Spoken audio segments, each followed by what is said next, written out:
तो नमस्कार दोस्तों, आप सभी का फिर से एक बार और स्वागत है हमारे YouTube चैनल भोजपुरी पेज में। और मैं हूं आप सबका दोस्त भाई अजीत यादव।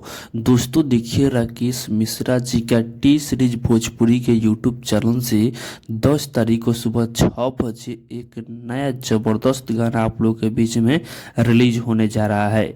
दोस्तों देखिए, गाने का नाम है मिसिर जी। गाने का नाम है मिसिर जी, जो कि इस गाना को राइटर अरुण बिहारी जी लिखे हुए हैं। और दोस्तों बता दें कि इस गाने को राकेश मिश्रा के साथ में फीमेल सिंगर इंदु सोनाली जी इस गाने को गाई हैं। और दोस्तों बता दें कि इस गाने में म्यूजिक बनाया है छोटू रावत जी, जो कि इस गाने को 10 तारीख को यानी कल बीच परसों इस गाने को टी सीरीज भोजपुरी के यूट्यूब चैनल पर रिलीज किया जा रहा है। जिस वीडियो में एक्ट्रेस नजर आएंगी राकेश मिश्रा के साथ में क्वीन शालिनी जी। तो आप लोग तैयार है इस गाने को सुनने के लिए। गाना बहुत ही जबरदस्त होने वाला है।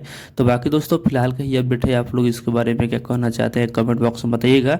और इसी के साथ हम इस वीडियो को समाप्त करते हैं। ये वीडियो अगर पसंद आए तो इस वीडियो को लाइक शेयर कीजिएगा।